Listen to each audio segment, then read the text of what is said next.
Friends, Ash here. Welcome back to Gents. Hope that you're doing well. You may not believe this, but you don't actually need that many fragrances. There's like 20 back there or something like that. Yeah, 20.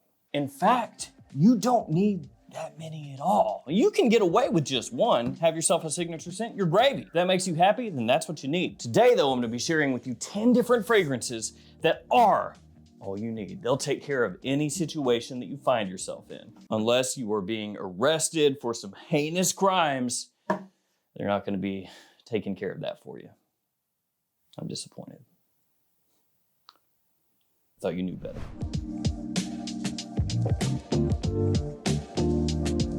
Everything that I talk to you about is gonna be linked in the description down below me, what? What'd I say? In the description down below me? Oh, they're down there in the description. The first fragrance I want to share with you guys is none other than this one by Ralph Lauren. It is Ralph's Club New York. Obviously, this is, as of this video anyway, the newest in the Ralph's Club lineup. I gotta tell you guys, this stuff grows on you like a tumor. It's not a tumor. Ah. Yeah, it's just addictive. It's that type of scent that you keep going back to, man. It gets better every time. I don't know what they did. And Ralph's Club is one of those lines that, like, low-key, I really, really enjoy. The original Ralph's Club, that one you can often pick up at discounters for like nothing, just dirt. It's like $25 a lot of times. That's practically free when you're talking about an actual mainline designer. And then maybe the eau de toilette, the parfum fall to the wayside a little bit, but the Elixir is great. And then this one right here, man, it's right up there with the Elixir. Completely different type of fragrance, to be fair. This one is much more of like a versatile, anytime you want type of scent, made for trying to pull compliments, you know, that kind of vibe. It's got black currant and citrus off the top, so fresh, sweet, but a little bit tart because of that black currant. Makes it a little interesting off the top. Now, I do wish that maybe they went a little further, a little heavier with that black currant, but I'm gonna take what I can get. As it dries down, you've got some vanilla, some geranium, lavender, a little bit of woodiness in there as well. I'm telling you, all year round, that's when you can wear this one. Daytime, nighttime, it does not matter. This one has your versatility locked down. As a newer release right now, can't find it for really cheap at discounter, so there is that. But even at full retail, as an eau de parfum, I think this is 135 bucks, and the bottle size is actually a little bit different as well. 110 milliliters, that's what they give you here. And you know what? I'll take it. Ralph Lauren, are you the secret savior? Are you the brand that's gonna be giving us more for less instead of jacking everything up and making everything $200 for a 60 mil? I'm not sure that they are, but you know what? 110 mils for $135 full retail, considering all the other fragrance brands prices right now. I'll take it. I wanna keep it fresh with the next one, so we're going with this good old Missoni Wave. And you know what? The cap, bros, it is a magnet.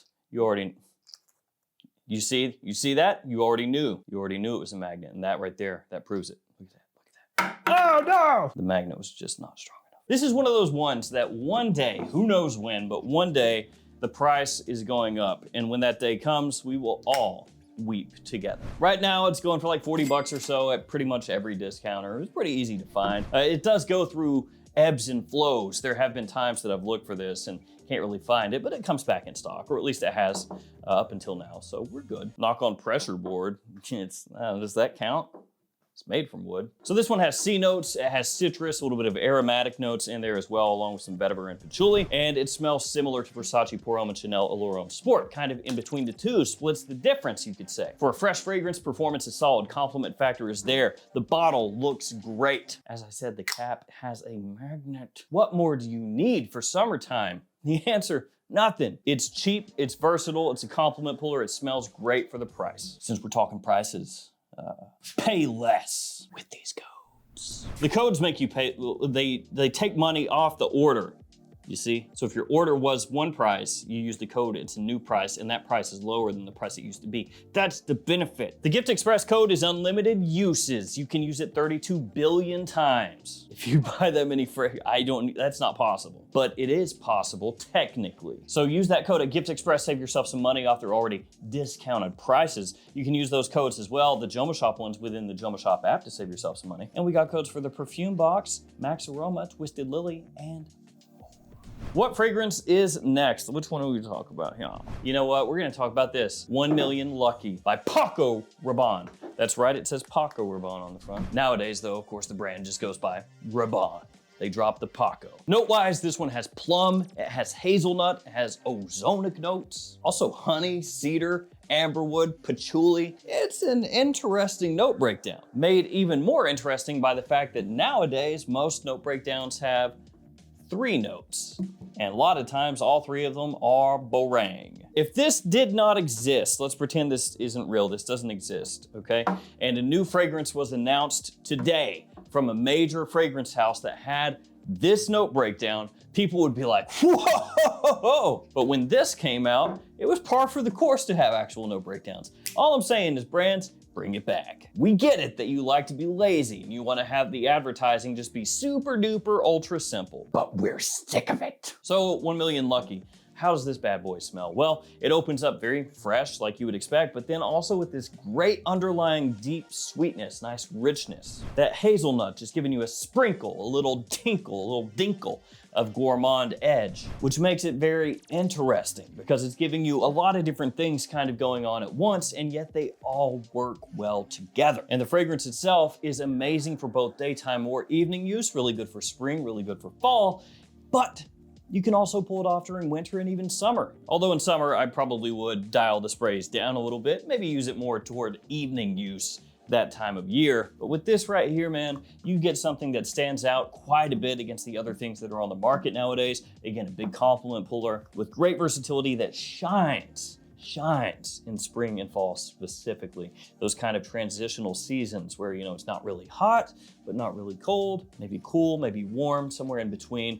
This stuff absolutely crushes. So we've gone silver, we've gone blue with silver, we've gone silver with gold. Now we're just going full on gold with Forever Wanted Elixir. This is how you know when they pulled out all the stops, when they make it look like a tacky gold plated trinket. Nice. All right, it's time to complain. Atomizer sucks. Okay, complaining done. Every time I spray this bottle, I could make like a super cut. Sucks. We've already complained about the notes. We can't get into the atomizers right now. This is another release, newer release, that will grow on you.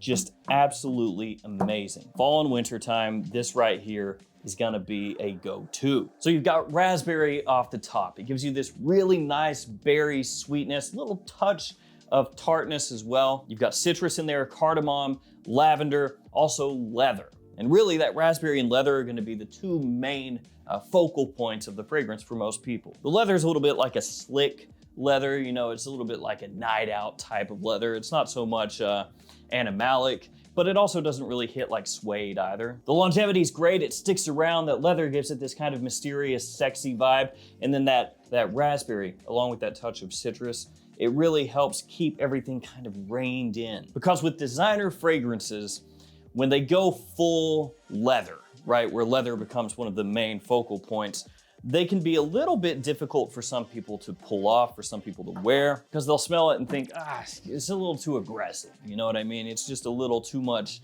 in your face. But that sweetness, it helps keep it, like I said, reined in, because people do love fragrances that smell sweet. So you give them a little bit of this, a little bit of that, you know, look at this hand, look at that hand, like a magic trick, and then people just go, I like that. That's cool. Show me again the thing. Let's go very clean, classy with the next one, Prada L'Homme, right there. Now, Prada did just come out with a new one, Prada Paradigm, which is back there somewhere. And this line, Prada L'Homme, it feels dead. Not in the sense that the fragrance smells bad or the fragrance smells unwearable. That's not what I mean, of course. I mean, it's been, as of right this minute, I think 6 years since they came out with anything in the Prada L'Homme line. I don't know about you, but nowadays with how many flankers come out, you know, every single year, if it's been 6 years since the last release, a lot of times that's not it's not the best news, is it? Now, hopefully they do come back with some new Prada L'Homme in the future, but for now, we're just gonna have to rock with what we got. Also, Prada L'Homme Intense, you can go with that one too. That one's it's real good. So Prada L'Homme, this is gonna be your quintessential office fragrance, your work fragrance, right?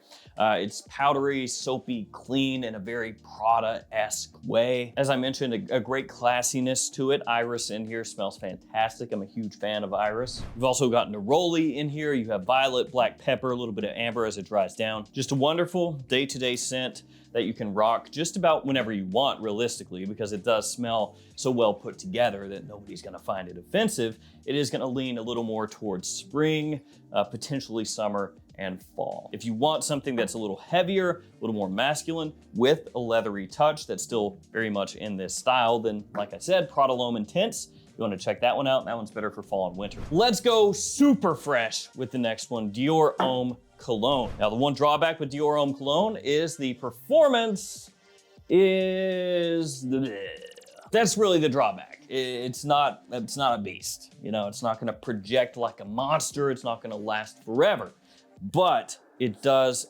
absolutely smell jaw-dropping in the summer. When it's really hot outside, like it has been here lately where I'm at, this is like, yes, please, more of this. You can drench yourself in this fragrance, and it's honestly better for it. Like, there are some fragrances that you don't want to overspray. There are some where you do that and it's actually a net negative. It's like the bell curve, right? So the number of sprays for each fragrance, that curve is gonna be different, but there are some where you overspray and you get to the point where like, this is where you should have stopped, and then you keep spraying and the reactions are on the downslope over here. They're gonna be worse. This one's not even a bell curve. It just keeps going up like that. The more you spray, the better. As long as you don't dump the whole bottle on yourself. That's, at that point, I guess it would be overkill. Ultra fresh. A lot of people will compare it to the smell of like an iced lemonade. This stuff has grapefruit blossom when you spray it on. Also has some citrus in there, musk, just really clean. And the citrus here is not that rindy type of citrus. It's got a nice little sweetness to it. So this one doesn't have that citrus with a sour and sweet component going on at the same time. Some people really hate that. I like it, but regardless, you don't have to worry about it here. I wanna keep it a little fresh, still fresh, but with one that you can wear through fall pretty easily, and winter too, actually. So if you're that type of person who doesn't really overly like heavy fragrances, you know, your ambery, spicy type of scents, this is one that you could rock all year long, realistically. And it is Acqua di Gio Parfum, which, yes, that cap does have a magnet. So Acqua di Gio Parfum, obviously, is gonna give you that Acqua di Gio freshness, right? So you can easily pull this off during the summer when it's hotter outside, but it also has an incensey aspect to it. So as it dries down, it's got a little more depth than you might expect. It's got a little more push to it, a little better longevity. And actually, if it's really cold out and you spray this on, that opening is even more almost icy and brisk, which can make it smell even better. And I've said this before, but I'll say it again. Do try out fragrances in the season that you wouldn't think of them as when you would wear them. So that means wearing something like this during winter, or even potentially something like this or this during summer. But definitely when you wear something that's a little heavier during summer, do be cognizant of the sprays. That can get you in more trouble. Still try them out because they can work. Just don't go heavy if you don't know exactly how it plays off your skin. That's all I'm saying. And when it comes to Acqua di Gio, realistically, guys, you can wear pretty much any of them whenever you want. I think the best ones right now are this one and then Acqua di Gio Profondo Eau de Parfum. Those are my two favorites. I do think if you're going just straight up year round and you want something, like I said, that has a little more heft, then this one is gonna be better if you have just one of them. But I do love that kind of sweet aspect that Acqua di Gio Profondo has. I think it's really well done. Big compliment puller. It smells fantastic. And Acqua di Gio Eau de Parfum and Eau de Toilette, you know, those work really well too. Profondo Parfum, I think that one that one just does not work for me. If it works for you though, more power to you, wear it out. Let's go with another gold bottle, Scandal Absolu from Jean Paul Gaultier. So this is fall and winter time. That's gonna be your seasons for this, like the best times to use it, keeping in mind what I just said, but if you're talking about the main time you wanna be rocking this, fall and winter for sure. It smells stunning. As long as you like fragrances that are a little bit sweet. Ooh, duh. This is one of those ones that just like, I love. I think, yeah, if I had to grab 10 right now, like 10 designers and trash every, you know, keep 10 for life, that thing. Right now, that would be one of the 10 for sure. Especially as we're like heading in toward the end of summer. Oh, it's gonna get some use. So it's got Mirabelle Plum in there. Oof, it smells great when you spray this stuff on. Sweet, deep, sexy. It's got this chestnut note in there, which is really contemporary. Like a lot of modern fragrances rock with that. You know, chestnut or toffee, caramel, notes like that. But it's expertly done in here, man. It is just a compliment monster. You cannot avoid it. The performance is there. You can wear it on a date. You can wear it on a night out. You can just wear it casually. But this stuff right here, when it's cold outside, magic. Another Jean Paul Gaultier, actually. Paradise Garden. This is in the Le Beau line. So this one for me is more spring. You can also easily use it during summer and early fall. But the season that I reach for this one the most is spring, which makes sense when you look at the bottle, right? The color scheme and the leaves over the peen. That's what we do during spring. You go outside, you rake up some leaves, super glue those bad boys over your junk, and you just kind of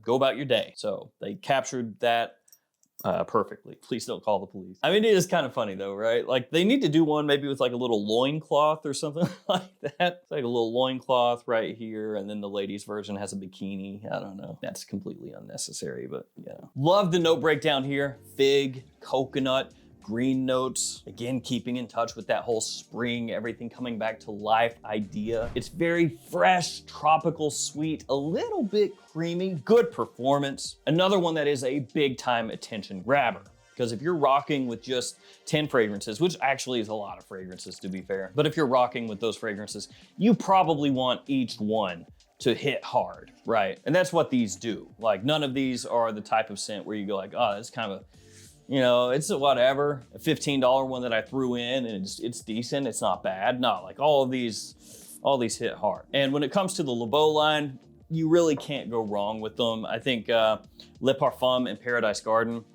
probably would be the two I would keep if I could only keep two, but the Eau de Toilette is solid also. And Flower Edition isn't bad, it's just I think compared to the others, it's weaker in terms of performance, and the other ones just kind of grab attention a little more, so I'd go with one of those. And the last one today is this one, Coral Fantasy from Valentino. This is another one of those ones that I think has extreme versatility. Pretty much whenever you want. During summer, maybe spray a little less, but yeah, you can wear this whenever you want, daytime or evening. And it is that mix of fresh and sweet that people go crazy for. Nice apple off the top, crisp, sweet, fresh, has this nice bite to it. Then as it dries down, tobacco becomes one of the more prominent notes, but the tobacco here, super, super ultra easy to wear. It's like a beginner tobacco fragrance in the best of ways. And when I say that beginner's tobacco fragrance, I don't mean like, oh, it's a fragrance for babies. I mean, it's just so simple and easy to pull off. You don't even have to think about it, right? Some tobacco fragrances, and I love tobacco fragrances, but some of them, even ones that I think are masterpieces that are like almost photorealistic tobacco, I've had people smell them before and they're like, oh, that's cool. I don't like it. This, you don't have to worry about that. So it just erases that from the equation completely. You just wear it whenever you want and then people like it. So there we go, guys. With these 10 right here, you're set up. You've got some more for fall, winter, some for more spring, summer, some for all year, some for daytime, some for nighttime. You got it all. And each one of these is a killer. Let me know also what would be like your go-to. If you had just one fragrance or a couple fragrances, what are you gonna keep? What are you gonna be rocking? Thank you guys for hanging with me here until the end. Stay safe out there, take care of yourselves, and I'll see you tomorrow with another fragrance video. See you guys.